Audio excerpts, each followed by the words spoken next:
Guys, 9 minit lagi guys, 8 minit lagi guys.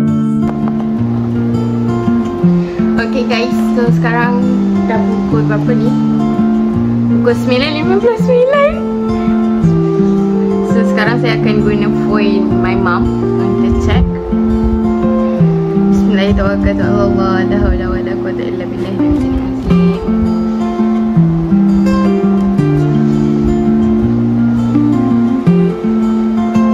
Bagi 1 minit lagi. Okay, debaran semakin terasa. Ya Allah, 1 minit lagi korang.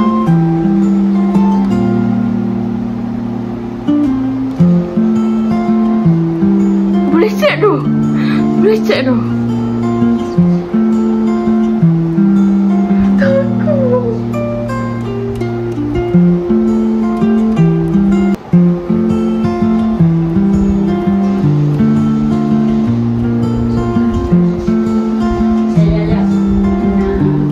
Boleh cek dah.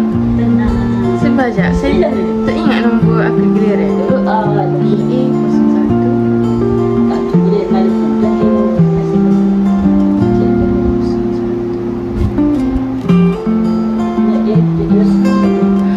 Jangan lagi tu.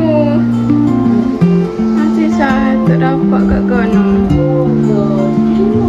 Allahumma salli ala sayyidina Muhammad. Awak hanya menjalankan tugas saja.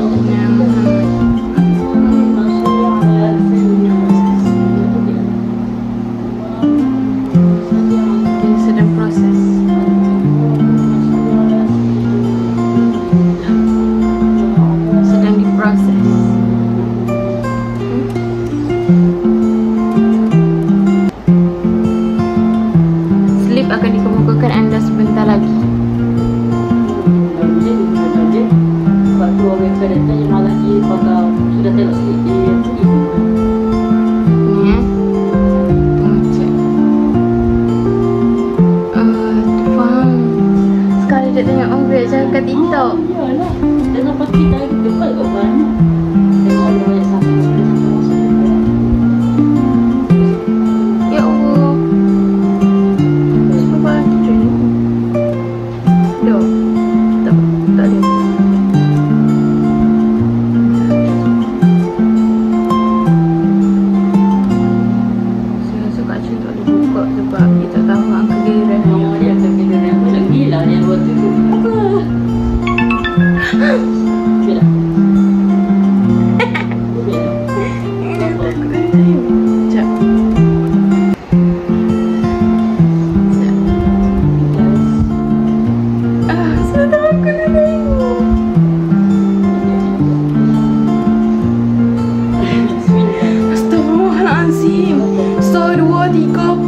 Ni. Macam saya kata betul tak? Saya lihat ni. So 2, 3, 4, 5 ni 7. Tu je Matematik saya boleh.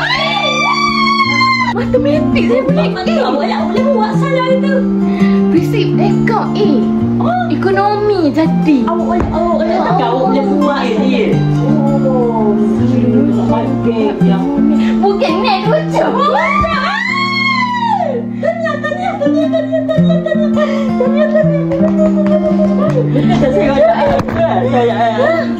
Sebab saya terang lima tak boleh. Kalau lima ke bawah tak boleh. Dia tu naik lah ke atas.